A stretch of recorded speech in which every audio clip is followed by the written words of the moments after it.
All right, we are live. Lots of folks are in, but Judd is not in yet. Hopefully, he will be in soon. I've sent him the link. Link has been sent. All right, let's see. So, first of all, yes, I'm wearing my Scottish tam. I think that, and with the beard, I like it. But we'll say hi to who's here, and we'll see if Judd can find his way in. By the way, on that note, Judd let me know his daughter has volleyball games. I think it's volleyball that are starting on Saturdays in this time slot. So he is going to be out of HAMTAG for a while. I'll probably take the rest of December off. And then maybe I'll do a little bit of traveling HAMTAG. HAMTAG travel. Let me get the screen off. So we will see. We will see. Dan Pancaldi's come on before in what I call the HAMTAG, the expansion. So we'll see what we do with HAMTAG. Let me see who's in here. Trevor says present. Vorpal Bite is in. He has arrived, and he says the show may now begin. Well, yes, it can now, Vorpal, with his jaws coming up to the surface. Merry Christmas, Ugly. I think he's talking to Trevor. Can't be me. Could not possibly be me. Gunter Lippin says hello from the land of the Bulge. Really? Wow. Excellent. So near the Ardennes, in the Ardennes, maybe in Bastogne? Nuts, sir. I say nuts. Vorpal says hello. Oh, wow. Trevor. Goodness. I missed the show last week, says Vorpal. He was playing with a new club. Wow. So let's see. I'm assuming you do Viking reenactments and you had just created your brand new club and you were out doing some kind of LARP. That's what I'm going with right there. You're a LARPer. You're a Viking LARPer, Vorpal.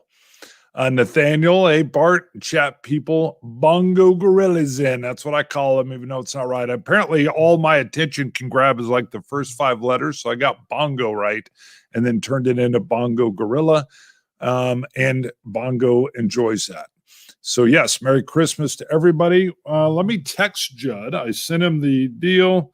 Let me see. Hold on, Judd. He's running a couple minutes behind. So he'll be in. He'll be in.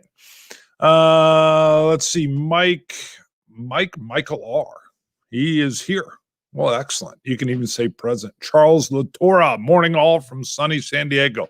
Man, I've been in San Diego a couple times. I do love the weather. It just is always within the range of comfortable. However, on that note, anybody here use the Wim Hof method? I have a buddy of mine that retired from the police department.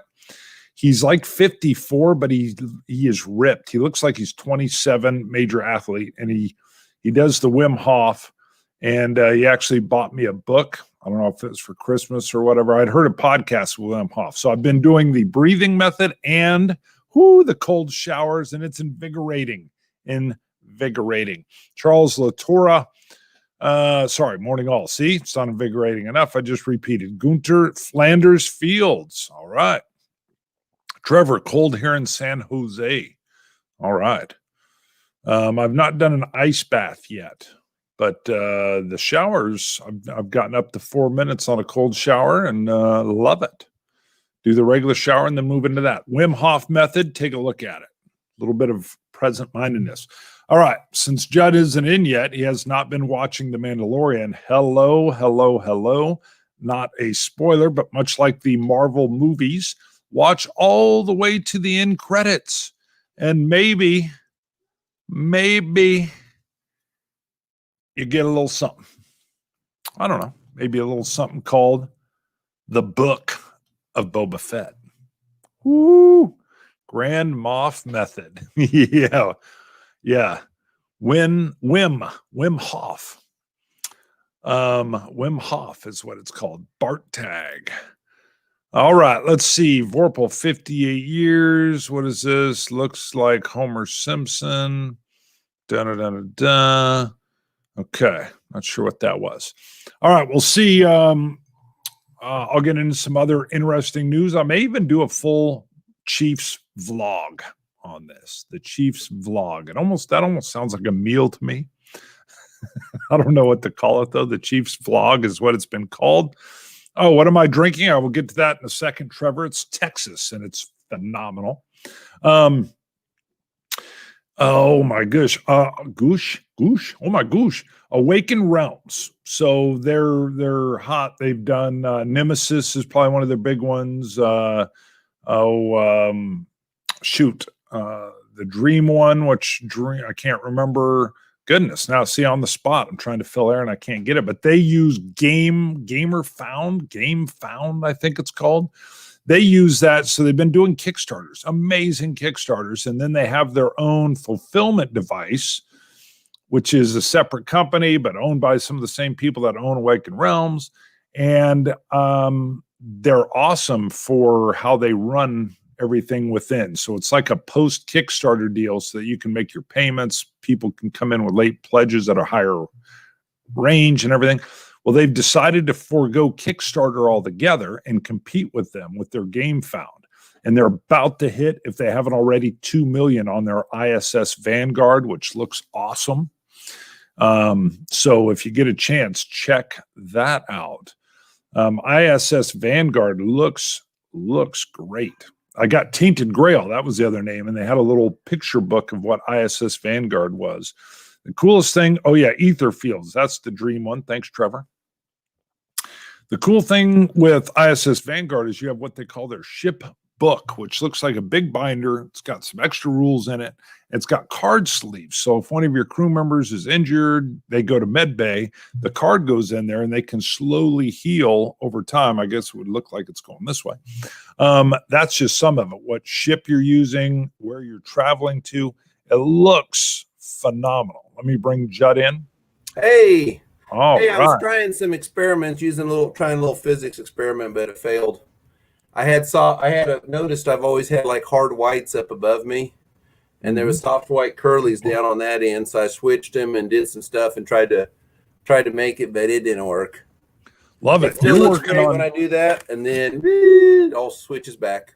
Yeah, it's probably just part of your camera. So you're working with physics, and I'm playing with dolls. I'm playing with dolls here. So Boba Fett, baby. So on the thumbnail for this show, for some reason, player aid just struck me as funny. And I thought, you know what that makes me think of a little bit is helping your opponent up off the ground when they get knocked down. So I went and grabbed some shot of a Patriot picking up. Is that Manning? I think it's the Colts quarterback, but I haven't been following football this season. So, soft white curly, says Trevor. Apparently he likes to quote you, Judd. You like to be quoted. You're very, very quotable. Well, I have LEDs everywhere, but I think I still have 2 soft whites. I'll tell you what's crazy about those things is, shoot, we got those 10 years ago. We got them just because we kept blowing out incandescents above like every month or two. And right. Got those curlies, and shoot, those things were lasting, 7-8 years. Oh, yeah, they're great. You don't want to drop them, though. I dropped one, and that thing broke. That is true. Yeah. So I think they've got a lot of mercury in them, too. But yes, they do. That's why LEDs become the thing. Mm-hmm.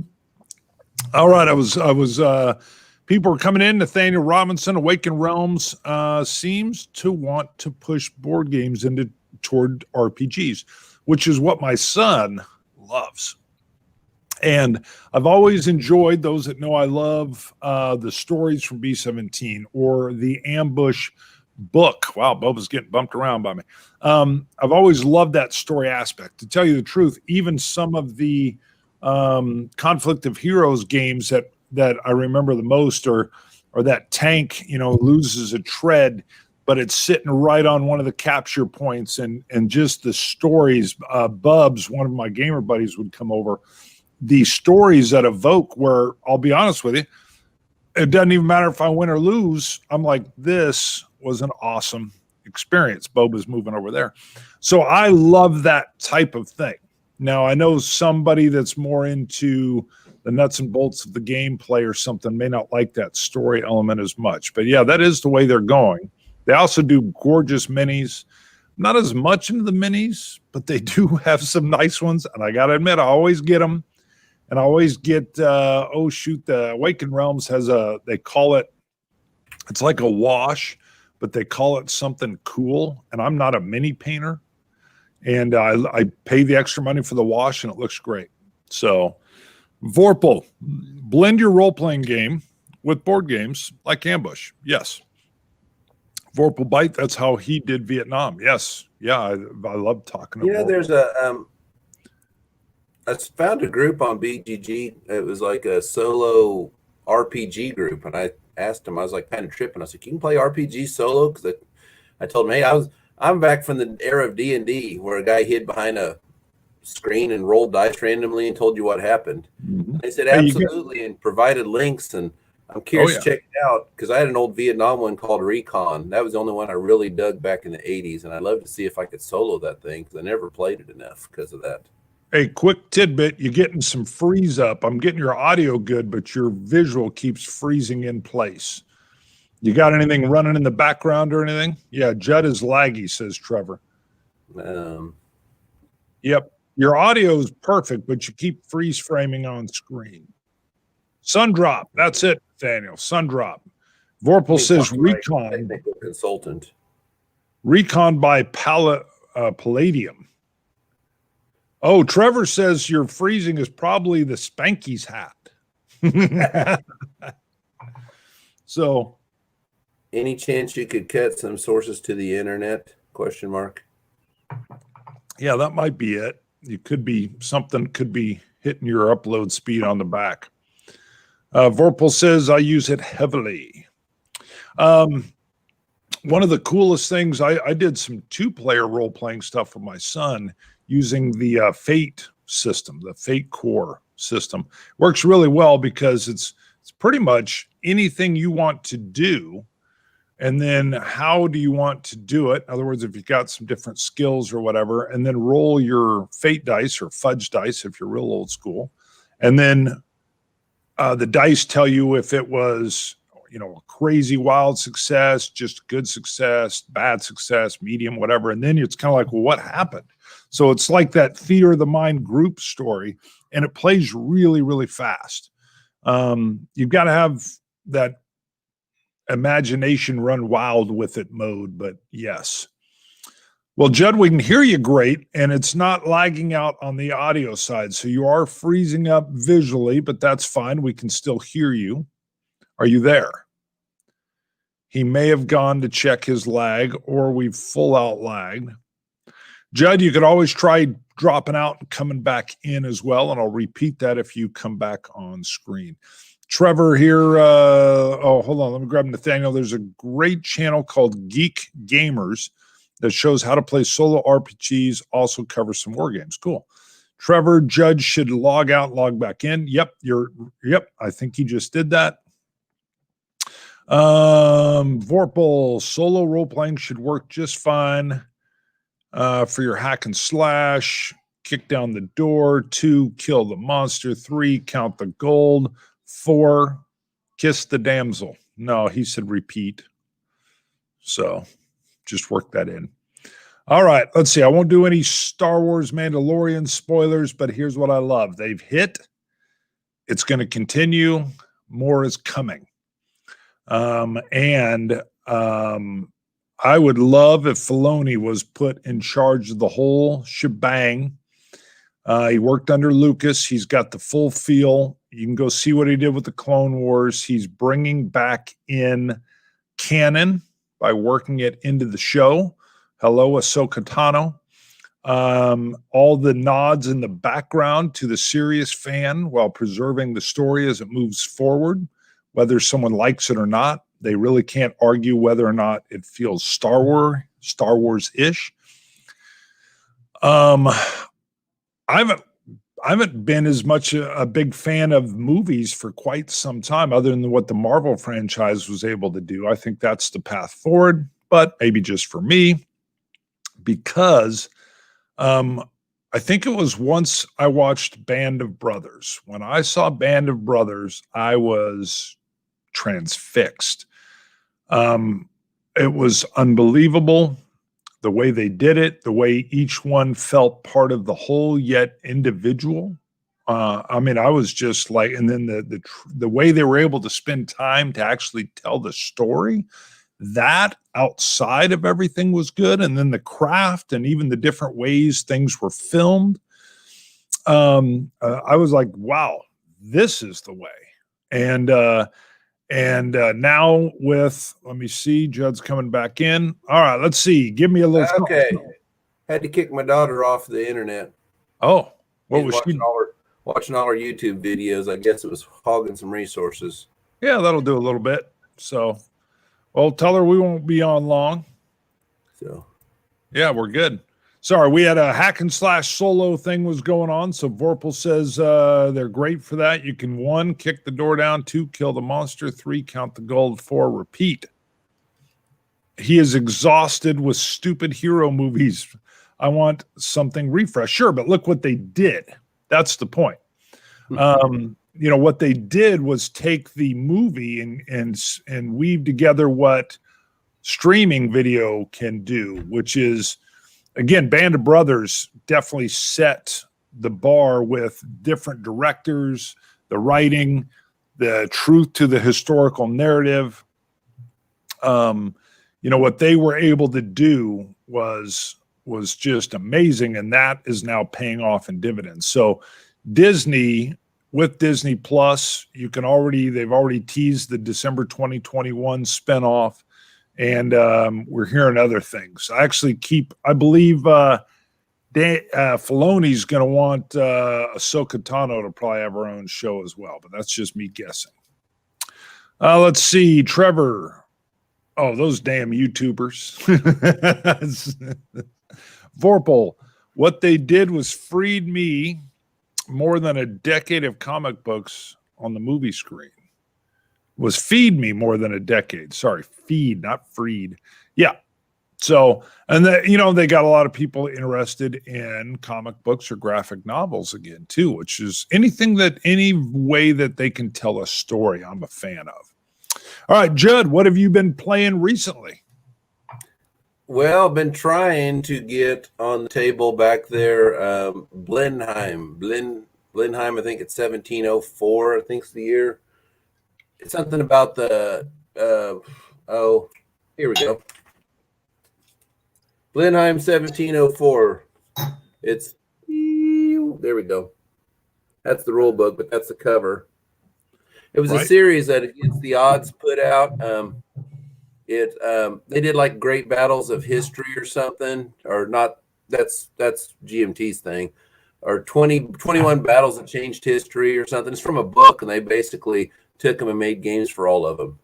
So I had one on tours and this one. So I thought it uses Men of Iron system, which is what I've been digging lately. So anything that's based on Men of Iron, I've just gone crazy for.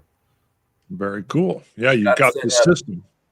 Now that vacation's starting, I'm ready to jump in head first. Yes, beautiful.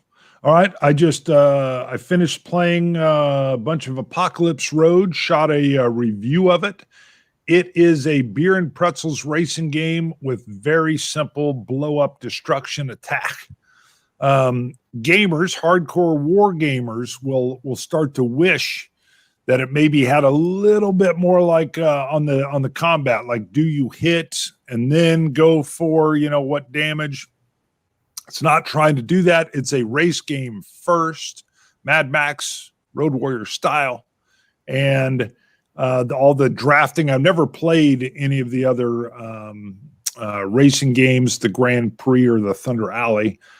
This one, you don't track laps or lap lead or anything. You just get victory points when you come through the checkered line. All the card drafting is there, and you play cards that allow you to move a line of cars that are in line, and then there's combat. So it's very simple, very fast.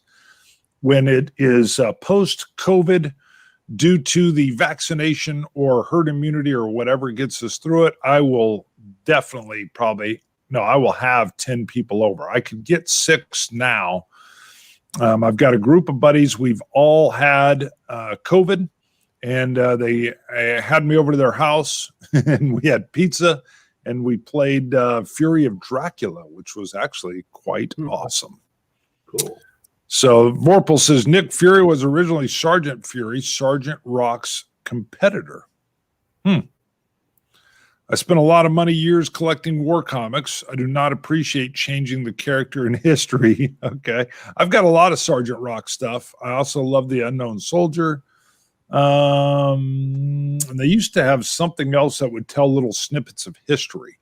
So, you know, something I was telling a buddy of mine who wasn't real happy with the Marvel movies because when they break off of the continuity, I told him, I said, you ain't the audience, dude. You're going.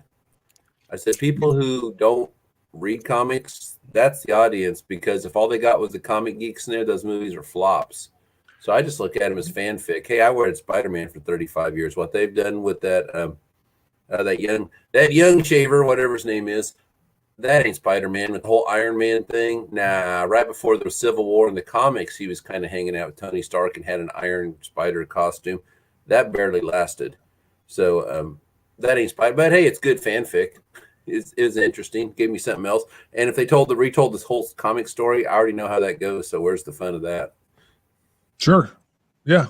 I've got a buddy of mine. He was a partner of mine on the street for about a year. And he loves Hulk and Thor. And I always, he's my barometer, because I'll check in and he goes, well, it's different storylines, but it's good. And you know, he likes it. And what he's basically got is like, kind of like Vorpal saying, he's got what he sees as his true unfolding storylines that he loves. And then he likes these new ones as well. So, but, you know, they're all versions of the hero story. So, but, you know, if they brought in Sergeant Rock as a movie, I would love it. I would love it.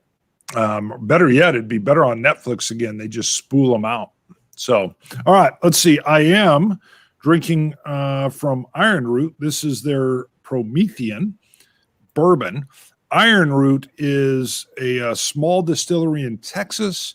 We happened to meet them at an event that we were invited to. We loved what they were doing. It's the Licorice Brothers. The oldest brother, I'm going to forget his first name. I got a guess, but I don't want to say it and be wrong. He's an engineer.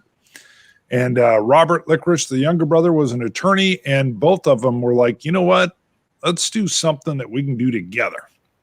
And their mom, Marcia, even works there with them. So it's a full family affair. We filmed there, and it's very, very cool.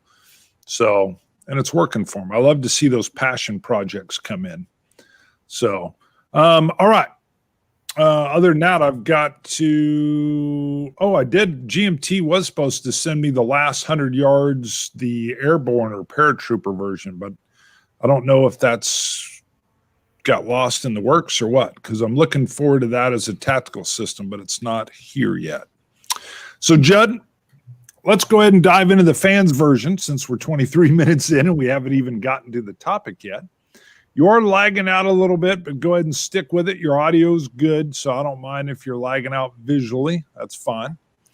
On the fan side, I can go pull up the comments. I didn't have it ready, but did you pull anything up or have anything on the side? If you didn't, that's totally fine. I have it up if you want to. Yeah. Why don't you go ahead and I'll talk through and kind of watch the comments and then share the screen as we go as well. Okay. Wait, if you try to share my screen, you won't see anything. I don't think you'll see anything. I think it's too small, but. No, you can do it. You can, oh, you don't want to share the screen? You're just going to read them? Oh, I could. No, whatever way you want to do it. Okay. I got them sorted by newest first. So, let's see. First one, Sean Moran. Number 5, Avalon Waterloo turn guide found on BGG makes it easier than the original to place your reinforcements on it, and not the pink card that came with the games. Oh goodness, I've never played that game, but I remember the Order of Battle cards from Battle of the Bulge. Yeah, those were kind of a mess. That sounds cool. I'd be curious to see what this is, see if you can apply it to other Avalon Hill games. Leningrad decision games charts found on BGG made it a lot simpler to find pertinent rules. Crusader Rex player sheet on BGG. These all have links to them. Really helps to set up and know what units are what. Number 2, Texas Glory Chrome summary, again found on BGG. I like this game, but did struggle with the rules when first played. Even reached out to Judd via BGG way back when I was pretty new to see if he knew of any videos. I bought it after watching HAMTAG. Just finished a game of it last week, so Chrome summary was good. No videos, by the way, and Judd did respond. Okay, that's good. Yep. I usually respond to stuff. If I don't, I just because I was like I was somewhere on my phone and it's like, oh, I got to type. This is a long type out, so I'll do it at home because I can't text near as fast as I can type on a keyboard because I'm a boomer. Yep. But then I forget.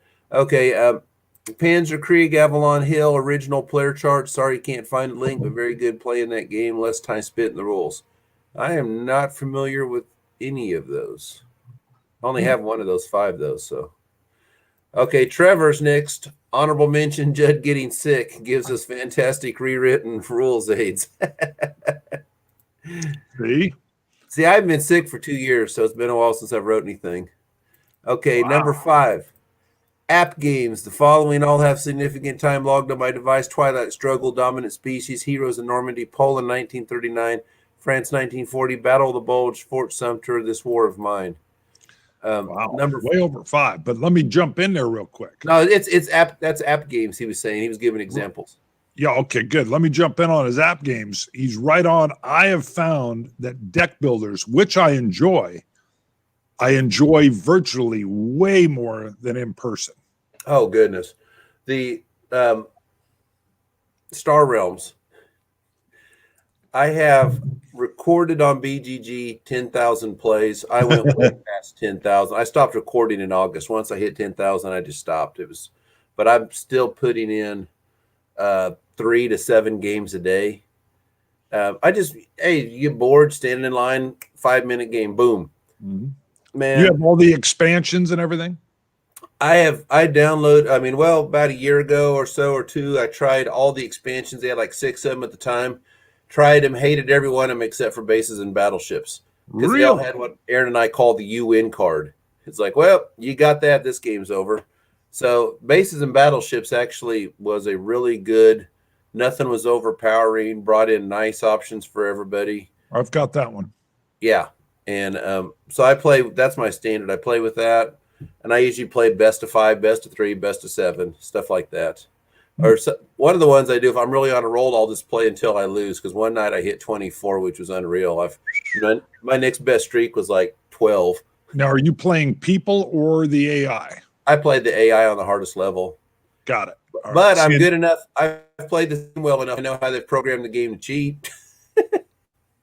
Really? To try to balance it out because you can't make decisions that a brain can make. Right. So they've done certain stuff in there to screw you over, and I've figured it out what they've done. I've even commented on it back when I was on Twitter, and company did not say a word. And they generally follow people who talk about Star Realms. So they've got programming in the background that'll nerf you in certain areas or something. Yeah, here's one. If you draw a really powerful card, really powerful, it's like an 8-pointer on the second deck.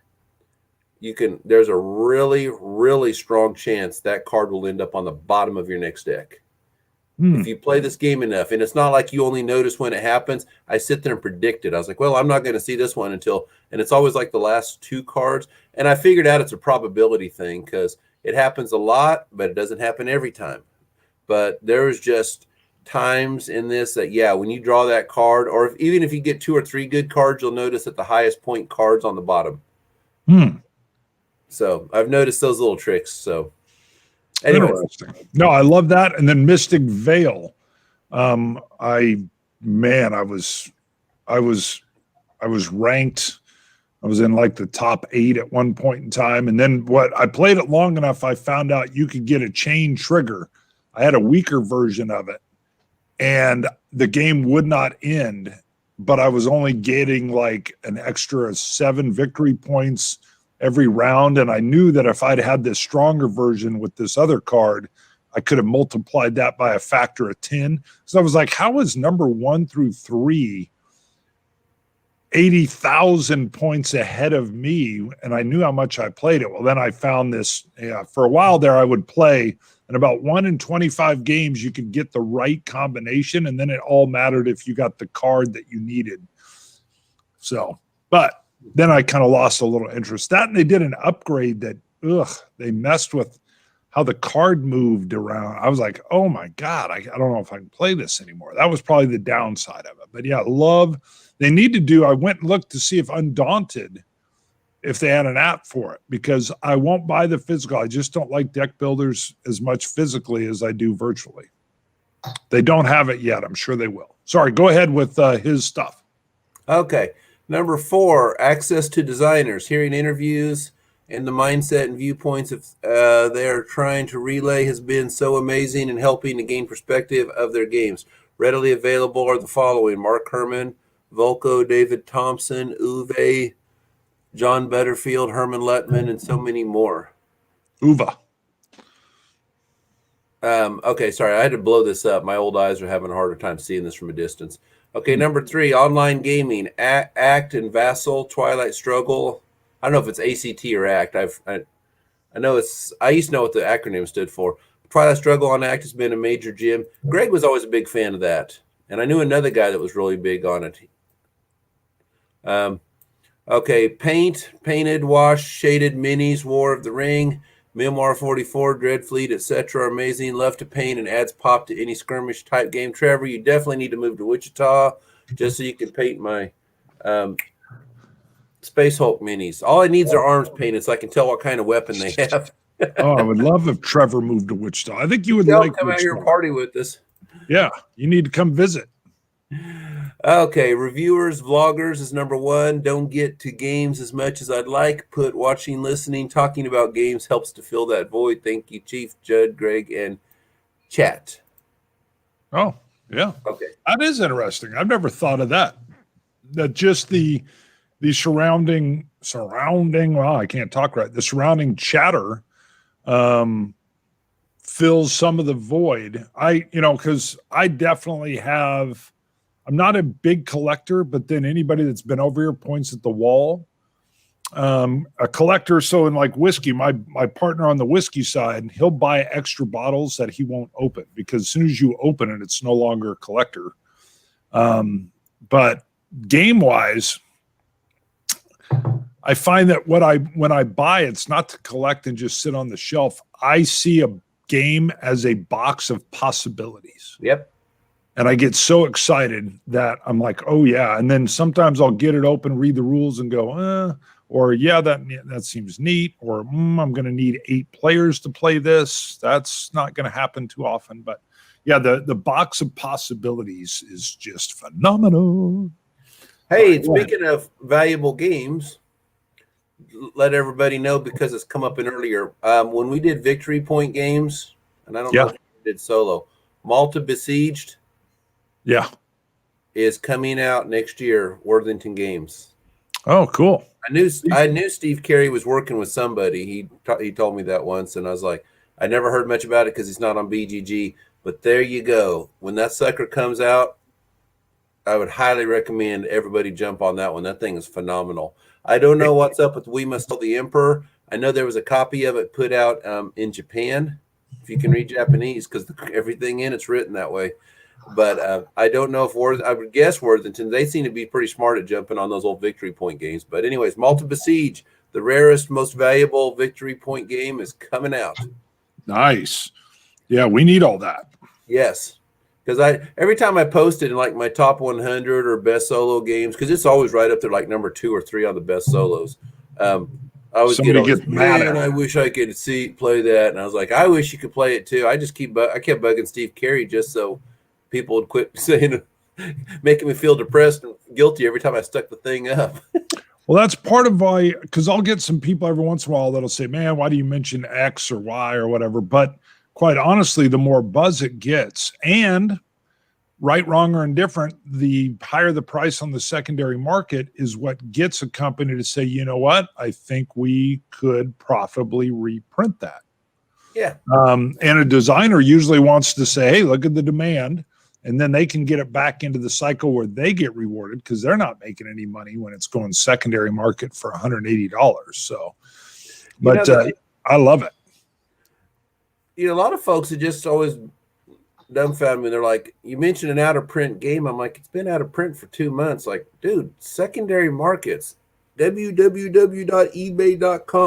BGG Marketplace. Just look around, be patient, just put out feelers out there. I tell people, go to BGG, look up people who are trying to trade the game. Find that guy that's had it for trade for 5 years. He'd probably sell it to you. Mm-hmm. Just say, hey, but you interested in selling this? What would you want for it? Right. Always put it on them, because otherwise they'll come back and hit you and put the pressure on you. But anyways, just throw it, or you can always just say, hey, anything on my list you might be interested in trading? If not, would you be willing to sell it? Because you'd be surprised what kind of action you can get with that stuff.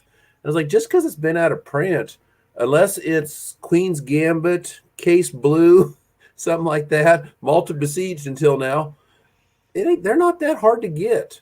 So anyway. No. Der Dinosaurier, Der Schlacht, or whatever, the War of the Dinosaurs game, that was a tough one. I remember some guy writing me asking me if I'd sell, and I looked up, like, sure, $200. He said, yeah. I was like, woohoo. So, hey, I bought it for $165. I thought if I could flip it for that, sure. Okay. Okay, next one is Nano Rider 426. My Playraid's accessories in no particular order except my number 1. Number 5, cups to hold chits, dice trays, or card holders. Oh, yeah, I agree with that. Sure. I use a lot of neoprene fabric dice trays to hold my counters that are not in use. That's interesting. I wonder where you get those at, because I was just seeing that, thinking about that last week, if you could ever buy those. Okay, sorry, that's my commentary. Okay, money or extra markers such as life tokens, cups to hold chits, action markers. I use a lot of those, except I have cool pottery my wife and kids have made at pottery classes, so I use those a lot. I use card holders when I play multiple solitaire with card-driven games. I've used my memoir ones at times. Okay, number 4, drinks, water, coffee, or tea, whiskey, perhaps. One peat head to another, Bart. Does that mean anything to you? Oh yeah, it does. Peat head is when you smoke your malted barley, or your barley is dried with peat moss, and it gives a taste that is either very off-putting, which it was to me early on, or you fall in love with it. You can get all kinds of you can get a description of a tobacco leaf, or even a railroad tie. You can get tar, you can get heather. Yeah, awesome. Peat head. Alrighty. Okay, number 3, video reviews or playthrough. I've watched a lot of Callendale's playthroughs and reviews through the years, and Tom Vassel's reviews. Now I support several guys off Patreon for making game reviews of board games. HP here. Hey, ya, Bart. Hey. Okay. HP.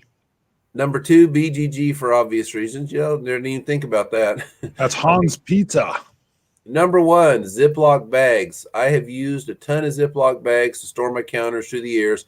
I have a box full of them, nearly after size. Honorable mentions, all the things Bart and Judd said in their list. Yes.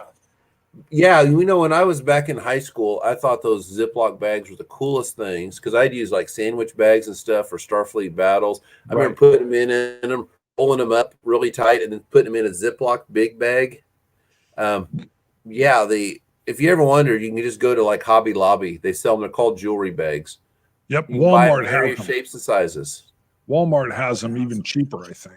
Did not even know that. Sweet. Yep, same deal. Over in their like beads and things area in Walmart, you can get all these different bags. Liz, my wife, usually has a little package around Christmas, and she's always amazed when I open it. And I'm like, ooh, you got the mid-size bag. She'll be like, I can't believe you get excited over a thing of bags. You know what's funny? I was going to mention earlier when somebody mentioned the video blog things. It gives you time to fill in when you can't play. When we first did HAMTAG, there was a guy who put a comment up that said, His wife walked through the room and said, "What are you doing?" He said, "I'm watching three guys talk about war games." She says, "I'm like, you're a nerd." Well, go ahead. If you go out, my friend, Wayne Hansen, I believe it. Might miss my Wayne's up. He put up a post on BGG. He runs the board games fresh trade at Ford. If you look for him, go to his contributions, go to post. He wrote one called War Game Memes, and they put up a hilarious one involving you and Greg and I on it. And I'll send it to you. I don't really want to discuss it. Might demonetize. It was a scream. I've never laughed that hard at a meme ever. Well, David Woods says Stuka Joe, love him. He's Puerto Rican. He's right in San Juan. Marco Arnardo, I love Marco's great. What I like about Marco is you never know what, because I'll catch his old videos. You never know if you got Bob Ross hair, Marco, or he's just had his hair cut done.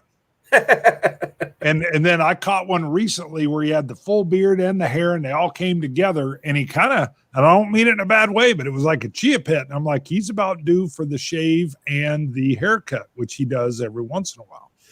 But go ahead. Callendale's video on Blackbeard, his playthrough. You get watching that thing and you see what the thrill of that game is, the narrative. You just get sucked in. I was just sitting there watching like I was watching a movie. I was like, yeah. It's kind of funny when he gets stuck on a rule and bounces around, and and he feels like me playing a game. Yeah, but he makes me want to smoke a pipe.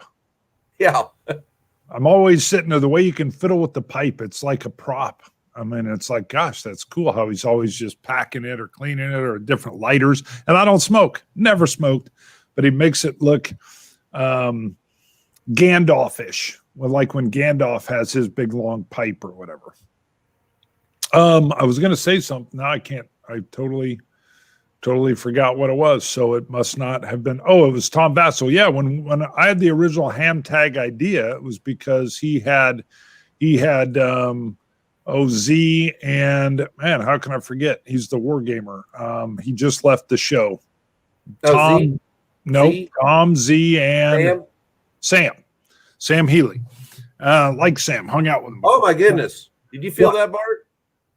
No, did you just have another earthquake? Earthquake. You're near the epicenter over there. Everything cool? It had to be about a 1.5 because I didn't see your tree shake. Wow. You know, it's funny. I just read an article in the Eagle about why the earthquakes are behind us and we're probably past all this stuff. Oops. Well, we're right on a fault line. So, I mean, I was at work last week we had that 3.0 that kind of tossed the building a bit. Yeah, holy cow.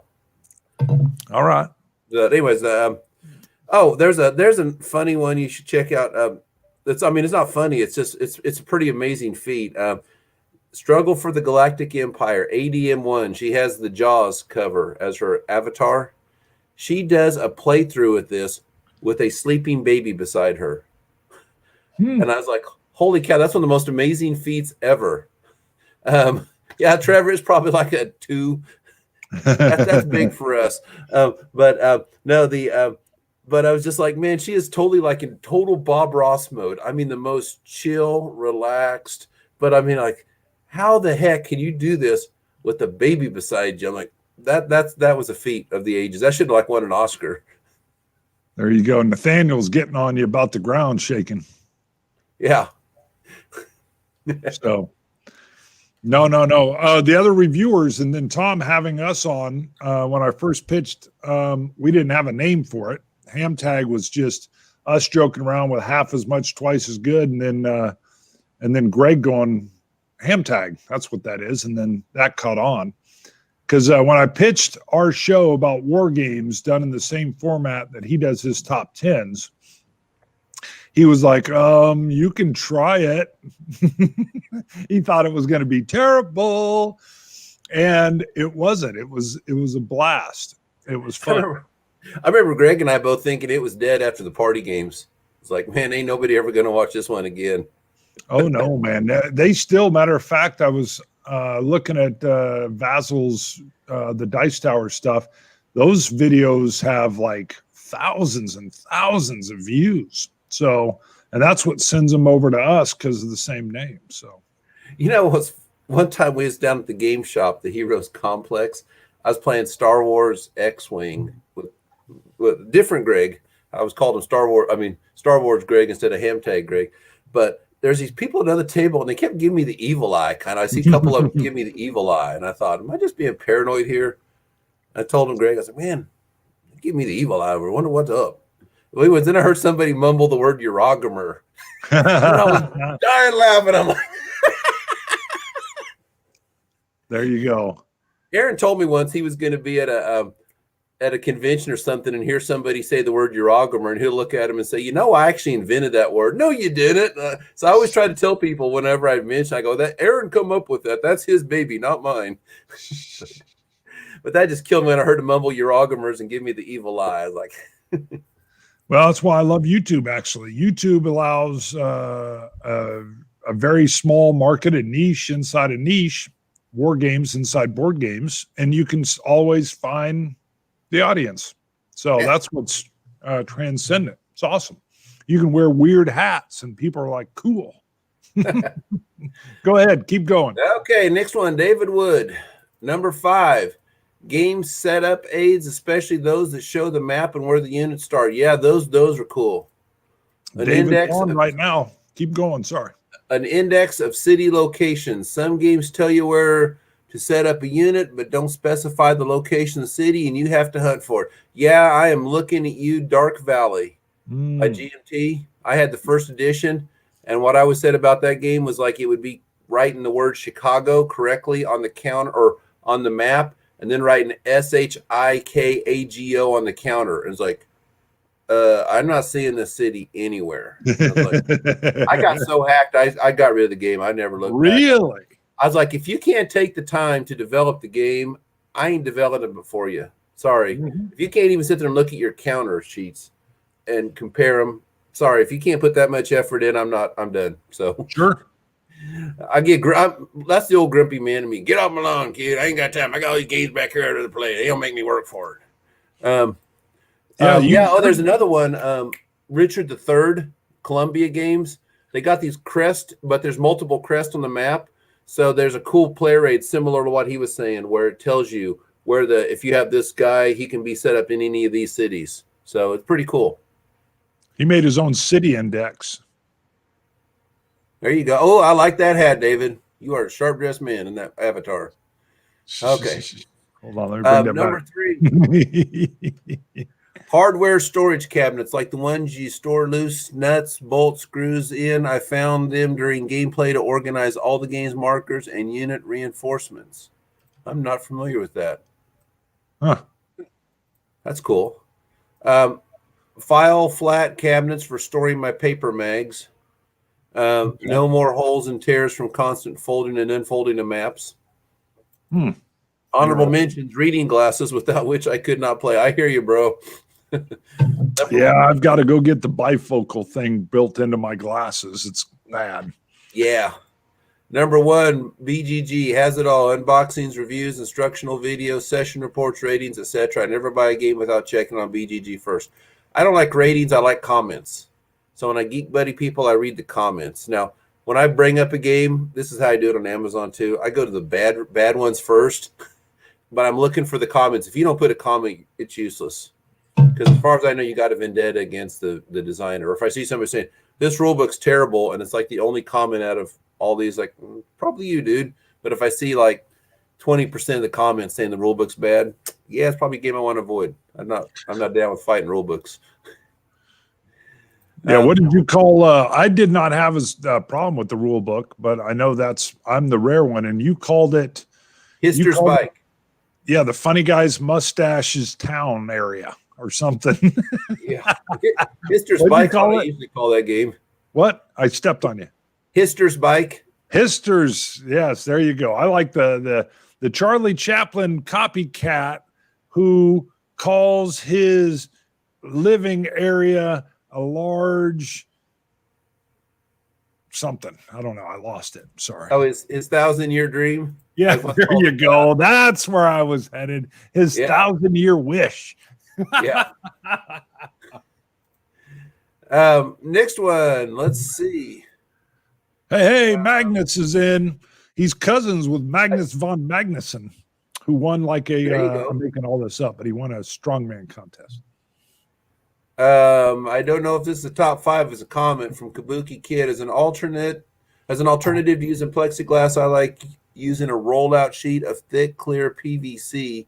It stores the use of the plexi. I am not familiar with that. I need to investigate that. That sounds kind of cool.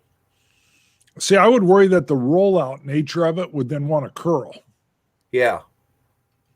Because that would bug me. That would bug me on that one. But who knows? Jim Leiden, I think is how you say it. I could be wrong. I think you're right. Okay. Number 5, acrylic sign holder. Saw these being used to hold player aids on John Townsend's channel. They reduce table size needed. Many different kinds, but here's an example. Search has a link to Amazon. Actually, he's got me really curious. Okay, I'm trying to bring up inside the window. Dice tray. When you get it out, you're telling yourself it's time to play a game. Yeah, I have 2. Aaron gave me 2 of those because he'd always get stuff from thrift shops and end up with all these cool extra spare parts. And yeah, he's given me a couple of those. The fans, when I do my lives, or not live, but I do my B-17 Queen of the Skies playthrough sessions, the fans have been asking me to bring in a dice tray, so I've got one ready. So, Cool. and it came from a dice rolling game you would get at like Walmart or something, and I was like, "Ooh, I can repurpose this." Okay, just a little bit. I'll bring that. See if I can do a share screen. I'm not really sure what these acrylic sign holders do. Okay, I'm looking at them. I'm not seeing it, but okay. I would imagine you can just put your player aid up on it. Okay. Right. It's just a way to get your player aid up off the table so you can see it. Okay. Let's see. Number 3, grognard.com. Not fancy, but a very good source for aids and errata. Number 2, BGG, excellent source for aids, forums, and errata. Number 1, YouTube for virtual teaching of games, reviews, and unboxings. Hold on 1 second. Somebody rung the bell, and I think I'm getting a wave here or something. What? Earthquake finally get to you? Can't now. Nope. Just someone ringing the bell. So I'm live. I'll have to get back with the mailman on another date. He's already got some of the stuff. Okay. So, all right. Hold on. Let me go full screen with you real quick. Let me do something on the side. You keep going. I'll go on it. Oh, well, I can't share the screen without Bart being on there. Let's see. William Guinness says Stuka Joe's sequence of play deck is a major innovation, and if folks haven't checked his channel, they should. Sequence of play deck. I am not familiar with that. Stuka Joe's, if you haven't checked it out, check out Stuka Joe's card-driven game system for solo. It's not perfect. There is any game with hidden information, you're going to lose a little bit with some cards. But it's pretty good at creating a fog of war of, yeah, you can see these hands, but you can only play from these cards, or you can play this card or the lowest operation point from these 3, stuff like that. So it creates this whole, like you're drawing cards and you can't control what you have. So even though you're looking at 5 cards in front of you, you can't access 2 or 3 of them. Version 2. Version 1 ends up way too much. What do you call that? I play 1 card, discard all the other 4. That wasn't cool. I didn't like that one. But his second generation, he has if you check his channel out, he has it in there. He has stuff. It's under Pazaglory. If you look under the file section, he has some player aids. One's like an instruction sheet, and like 5 pages of it's talking about why this version is better than the first. But it's really not that long. It's like 2 pages. I made a little chart and laminated it. You roll a die and it tells you what to do. And then he has, here's how you customize this system for actually it works for Pazaglory, Crusade and Revolution, Shifting Sands, any of those type of games based on that. He has like, here's how you make it work for Empire of the Sun. Here's how you do a single deck game like Wilderness War. So it's a really, really slick system. One of the best things I've ever seen. Sing, Judd, dance, entertain us. That some things you cannot unsee. I'm back. I do the divine dance, but yeah, that would burn images into your retinas.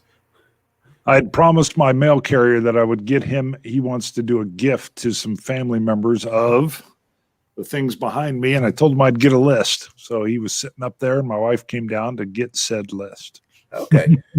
Trevor, my kids got me this. Kids outweigh my dislike. Plus, Tyler Lockett played for Bill Snyder. So nice. There you go. Everything that might be dead to me, but the memories of all those 30 years, they will stay with me forever. So while I was gone, I heard you were singing and dancing. Nah, I was talking about Stuka Joe's system. You know what? Somebody brought that up, and hey, I'm sorry I missed that. What is that system again?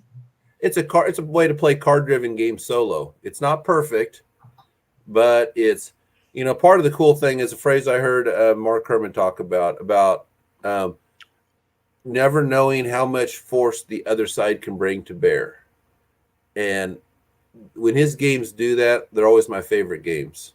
Got it. Yeah, you lose just a little bit. But you end up with like these 5 cards, and it could be up to 5.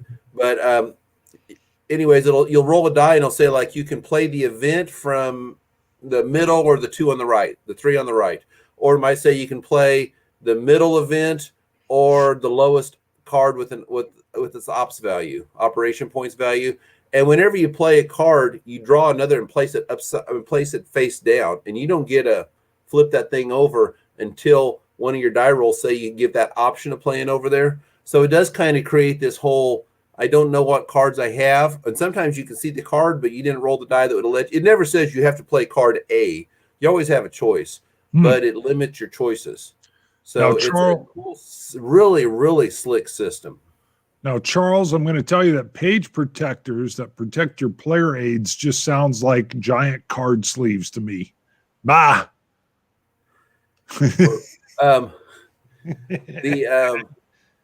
Vorpal asked about this. Okay, Bart, 65 Alone in the Jungle. You said that was a weird name. I found out what that's about.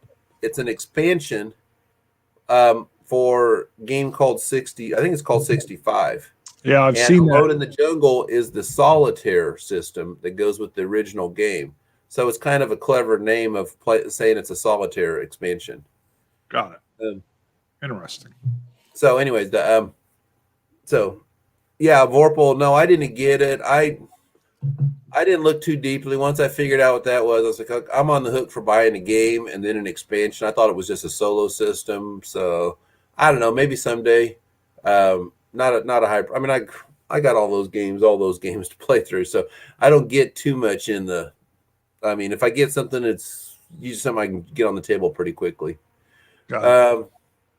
Okay, the next one, Adam. I think it's Bruder Air. Sorry, if I pronounced it wrong. Doesn't the C3I Washington's War player aid not include the sequence of play? Seems like a big oversight. The sequence of play is right on the board, if I remember right. If not, it come with the player aid with the game.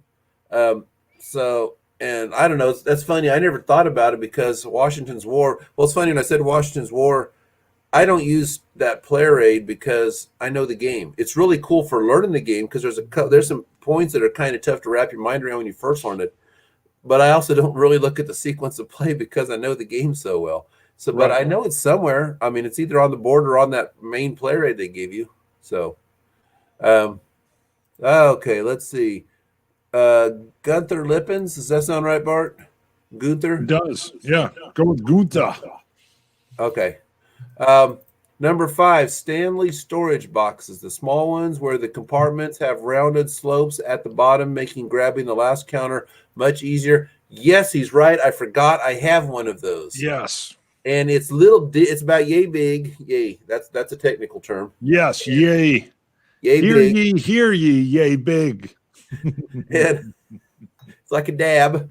I'm going to put a dab of sauce in my, A smidge. Yeah. I was watching old Cowboy Kit Rollins. He goes, you throw a dab in there. How much the dab? Oklahoma term. It's about that much. It's funny. Yeah, about yay big. And it did have those rounded. And I love that because it's easy to grab that piece and slide it right out. Just pull it towards you and it follows that curved edge. Perfect. Yeah, I didn't realize. Yeah, Stanley makes those. I need to keep my eye out more for them. I didn't pay attention to the name because I always thought that was really cool, and it's a shame they didn't make more of those. Yes. They probably do. Okay. Okay, Fields of Fire. They put some Playrate stuff on cards. How cool is that? Doesn't take up space at all. Should be copied by other games. Anything that would help Fields of Fire, because that game has such a reputation for its rule book. I have steered clear of it for years. I mean, I've got it. I need to go watch. I hear there's a great video out there on it, on how to play. David Janik Jones's comments on BGG, it's just funny. It's super long, and it's about why, like, he's had the game like 3 or 4 times, and it's this total love-hate relationship. The game's genius. I hate the rules. And that's one of those games that I said some people just don't realize they don't have a gift for writing rule books. They need to turn it over to somebody else, because that's one of those games. You look at the comments, there's tons of them about how terrible the rules are. But I freely acknowledge that those who have actually cracked the code have said that's one of the finest games ever made. Which is interesting. Charles has to protect from grandkids and I believe a dog. So understood. Maybe it's just grandkids, and then what did I see? Dog. Oh, White Dog Games. White Dog Games. Got it. I saw the grandkids. So that's why he sleeves everything. I think I heard he's got plastic on the couch. It's just what I heard.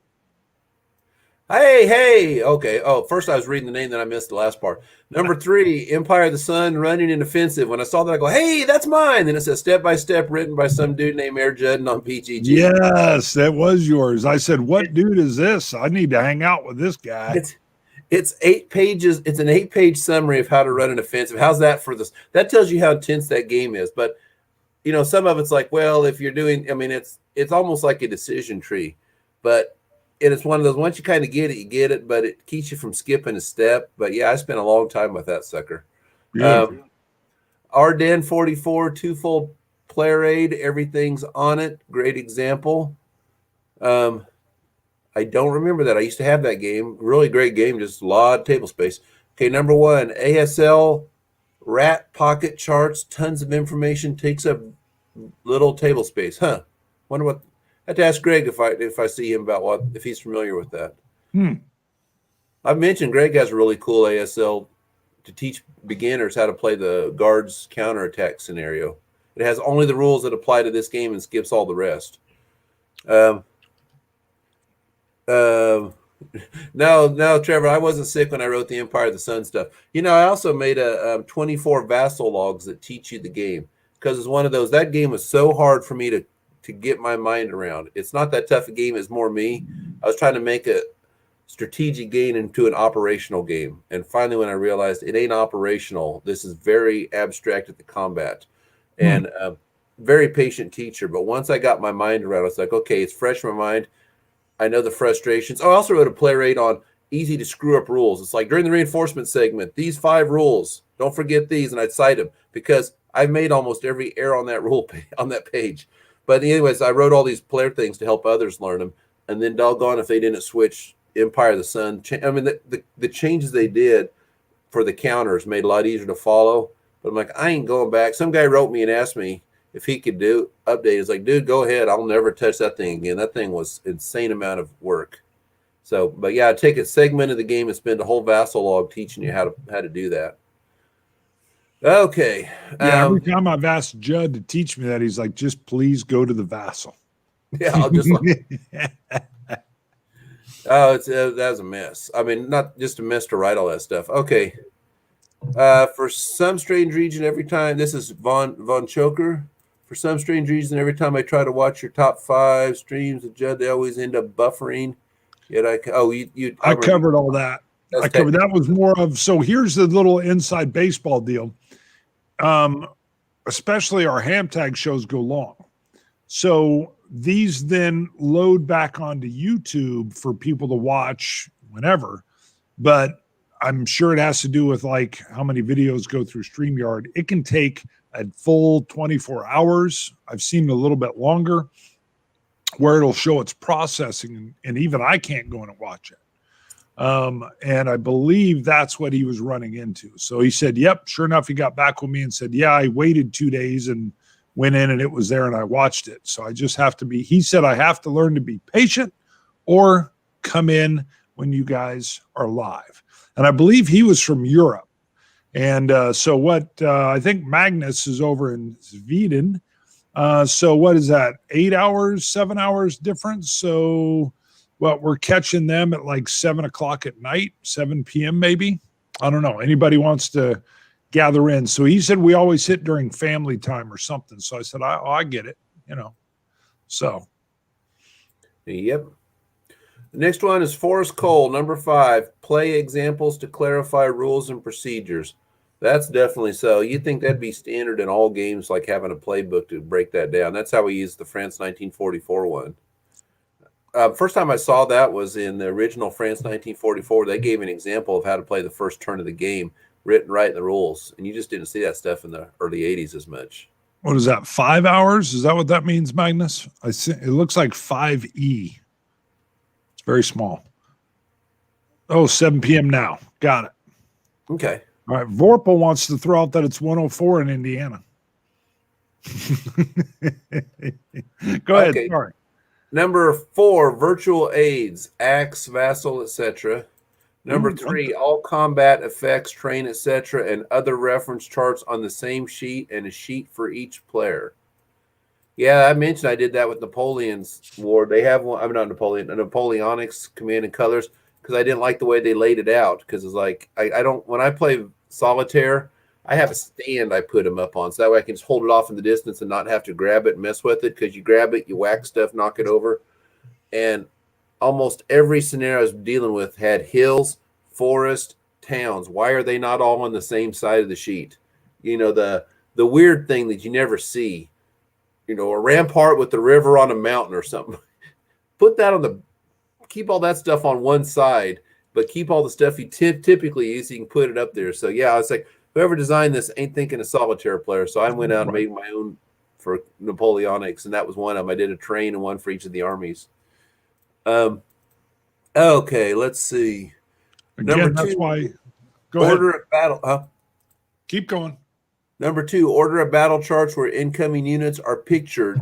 Put the actual reinforcement counters on rather than trying to read them from lists. Heck yes. Thank you very much. Yeah, when I was playing that old Wake Island game, it was old school and just had numbers. Oh, that was a pain. Mm-hmm. Yep. And it makes it easier and faster. Yep. Some games are kind of cool and they can actually put it on the counter itself, but then that's part of how good your bifocals are. If it has a setup counter, but I get it. Some stuff play different scenarios, but if it's not, and you can put, turn 1, turn 2, blah, blah, blah, that's kind of cool. I love the time zones we're in. See, we're literally wrapped around the world right now, Judd. There you go. I'm just waiting for somebody from Turkmenistan to chime in. I almost made it to Ashgabat once. Oh, is our honorable mention themed dice tower card holders? I have a themed dice tower. It has purple fuzz on the inside because of my old alma mater connection. But I'd mentioned that my unhealthy obsession with how I roll dice towers aren't good enough for me. Oh, yeah, you should see him in person. He's like a juggler. Oh, wow. It's insane. Everybody, family members laugh at my obsession. One year, my kids got me a bunch of dice at Christmas because they knew how I was at dice. I was like, yes, I have to roll a separate die each time I roll. Okay. Number 1, fan shared improvements, bigger holding boxes, screens, etc.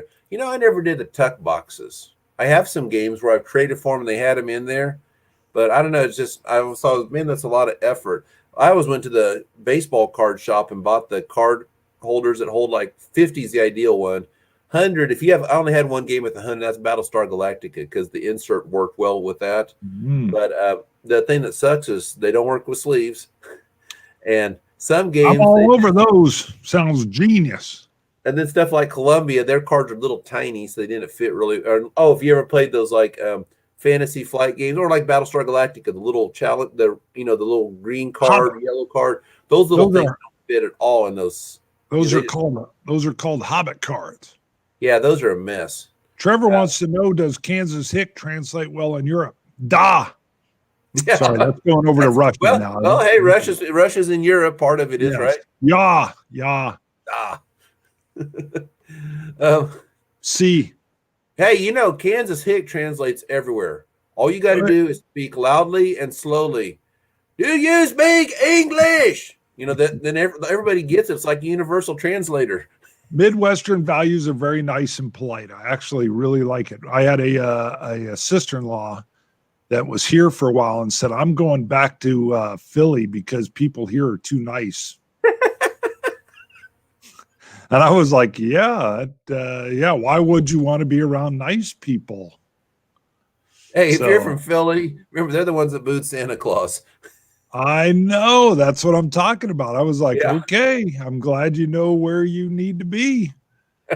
So nothing against Philly. Nothing against Philly. I love the Liberty Bell, and I like the fact that I tried to get into the what's the original Constitution building? I'm blanking on the name. Yes. Oh, Independence Hall. Yeah, you got to get tickets unless it's super cold. Oh my God, did I find that out? They're like, sir, you would have needed to be here at 6 a.m. I was like, what? Yeah, the first time I went, my daughter and I was up there in end of January, and it was super cold. No problemos. The next time we had tickets, we studied ahead of time because they mentioned that time if you're here on other times you need tickets. So then all of us went up there, and we got our tickets booked well ahead of time, day, all that stuff. But yeah, it's funny as we were in there, I leaned over to my daughter when they were talking. I said, I will give you $10 if you holler, sit down, John.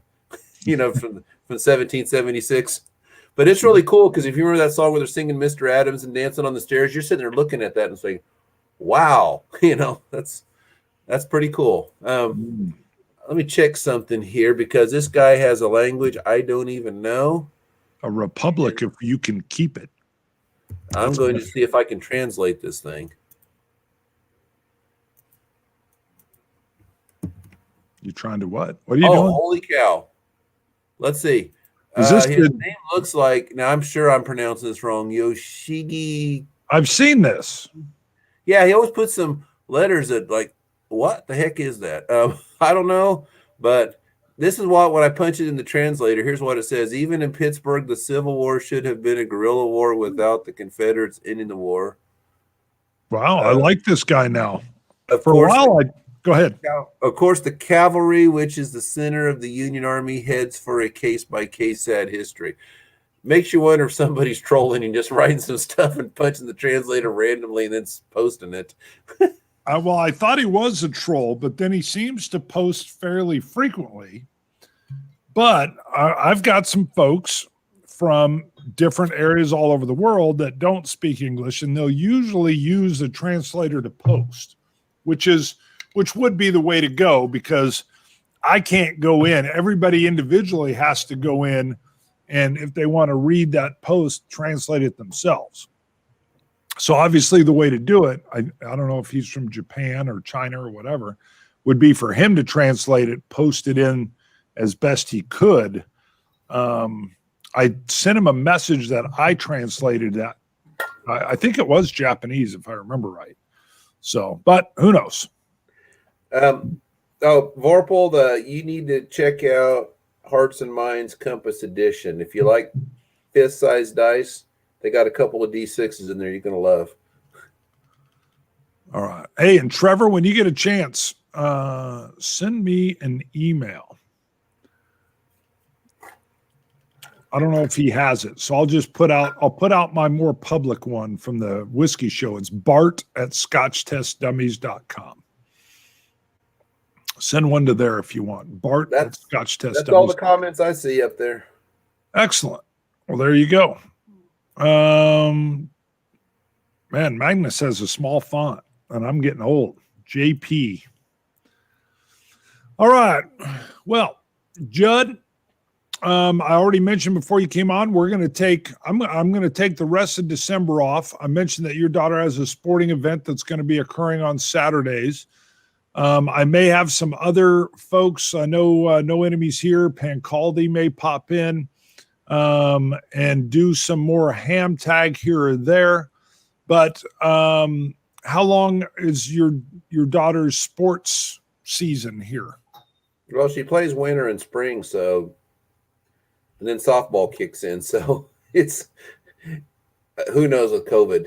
Got it. And you could be burnt out. I mean, that's a possibility too. If you get burnt out, you let me know, because I do 2 shows, and there are times when I start to even get burnt out. You got to take it was a lot easier when I've had every Monday off work since August. I just have a ton of vacation, not traveling anywhere. Instead of taking like 3 weeks off in a row, it's a lot more fun when you get 3-day weekends off for half the year. I agree. So when I burned up half of my Saturday, it's like, yeah, I still got Monday. Now it's kind of like, holy cow, there went Saturday. And we've never had a show go over 2 hours. So I wouldn't say I burned up half your Saturday. Now I got to prep for it, you know. Okay, all right. I got to plan my grocery shopping. Like I either go real early in the morning, try to avoid all the crowd, or I have to go afterwards. So I don't want to be stuck somewhere at Costco or something. And oh shucks, it's 10:50 and I'm clear across town. I know it is an adjustment. I get it. When I had to run to the bank the other day, and I was darn near losing my mind because the lady in front was balancing her checkbook, and I said, "This is not me. I don't get fired up. I just listen to a podcast if I'm being." But I knew I had to get back, and then I had to bail out of the line, and I wanted to yell like, "Come on, lady!" And I thought, man, okay, that's me in my world, not hers. Be calm. Hey, Mr. Philly. Exactly. I need to go to Philly so I can lay on the horn and say, "Don't balance your checkbook through the teller. Come on." But no, all good. So, but we will be in a little bit of a break. Like I said, we'll see. I haven't talked to Pan Caldy. There's a couple other people that have popped in here or there, and but that's fine, because Judd and I like to work on lists as well, and I need to create some of my lists and look at some of Judd's. And I did mention to Judd, I've got some of the video from Midway that I'm going to get into. I've edited our segment, but I'm going to get that in there. And Judd and I may put out, I would love to do, Judd and I, this will be a teaser if you like it, Kelly's Heroes is one I would love to do with all those positive waves, especially as I got the beard going on for Donald Sutherland. Would you be willing to maybe do a review of Kelly's Heroes? Yeah, I need to watch it. Do you own it? I saw like the end of that, 1979, maybe 80. Yeah. I remember afterwards I went over to the school and started playing baseball with people, and it was, Yankees, and we were all being Yankees and Red Sox in the days of Jim Rice and Bucky Dent. So that ought to date it how long it's been. Well, there you go. Well, like I said, the show will pay for you to buy that movie, so I will buy that movie for you. It might be on Amazon. Oh, by the way, we're going to be getting HBO Max, so if it's on there, because Wonder Woman. Everybody in the house is a big fan of Wonder Woman, and my daughter's bugging me to get the Disney back because she wants to watch the Soul movie or something. She's into music real big, so don't know. But anyways, so if that happens, we'll watch The Mandalorian. I heard it ended, but there's a comment up there. Jay Oliveira, go up 3, right? Yeah, right there. If it helps you, go to BGG, my Air Judd, and AIRJUDDE, and that's my thing. Go to my profile. First, you'll be reading it forever. It goes on and on. But I have all these links, and one of them says my top 25 solo games. And I think 20 of them at least are war games. And the only thing that's really changed in that list, I think, is Nemo's War jumped about 5 or 6 spots up the list because I got more of it under my belt. But otherwise, that ought to hold you off right there. There's a ton of solo games on that thing. Right. I don't think I've added any solo games since I've done that. There you go. He says, will do. Excellent. Top 5 hats and war games. There you go. Like I said, this one was made by my sister, who has her own little show. So, in the meantime, if you guys like, although we've been in hiatus, Scotch Test Dummies is the whiskey show as well. But don't forget to like, subscribe, and click the bell so that when we do go live, you get noticed. You get noticed, you get notified. But cool. All right, buddy. Well, I wanted to put that out. So we will relax for a while. It's funny. I've been on hiatus with the Scotch show because my co-host, well, we both got COVID separately, but his taster and smeller has been out for about 7 weeks. Wow. Yeah, kind of hard to do a show on reviewing whiskey if you can't taste or smell it. You'll have me in as the guest host. I'll be like, how's that taste? It's hot. Yeah. Well, that was the deal when my sister made this hat. She lives in Tampa, and she's got a knitting show. And then I went on her show and walked her and her subscribers through a whiskey tasting using tomatin. And it's funny because she'll call and say, "Man, the bottle I got, I went and got another one," because she had never. Whiskey is a slow sipper. And, she was mostly used to wine, which you're just kind of taking swigs of like water or whatever. And whiskey's more of a contemplative kind of sipping drink. And so she got the bug a little bit, was able to get a lot of flavors and smells and things. So it was interesting how that worked on her show. So that is Tampa O'Shanter. Yes. Let's see. What is this? Do a whiskey show with Dan Pancaldi. He's an alcohol snob. Yep. He's done all our music for the whiskey show as well. And we had him on a show, he and his girlfriend. Anything else you want to add, Judd? Happy or Merry Christmas, by the way. You too. Here's the thought. People need to bug Disney and make this happen. I had a brilliant thought last night. You know how they're going to do an Obi-Wan show on Disney or whatever? I got a better one. Be better than Obi-Wan. Qui-Gon. Yeah. Start it way. You don't have to get Liam Neeson. Go back to where he was training with Dooku. Because if you watch Star Wars Theory, which is a great YouTube channel, Qui-Gon was a whole different breed of Jedi. And they said he was the Jedi the Emperor feared the most. Wow. Now you got and it's really cool. Something that dude that what's his name, Dave what's his name, Filoni. I was watching him talk about. It was like this roundtable discussion with Favreau and these guys, and he said the reason why Episode 1 they called it "Duel of the Fates," that song, was the duel of the fate of Anakin Skywalker. They said if Qui-Gon would have won, Anakin's whole future was different because Qui-Gon believed in him. He was the father figure where Obi-Wan was more of the older brother. Obi-Wan was highly critical. Anakin always took offense to that they didn't give him enough respect. Qui-Gon didn't care. He wasn't on the Jedi Council because he didn't believe in serving the Senate. He believed in serving the Force. He believed in the living Force. They didn't. He didn't follow all their Jedi rules about you can't love, you can't do this. He had a whole different outlook and would have been heavily influenced on Anakin. And they said he, probably would have not turned to the dark side and all this.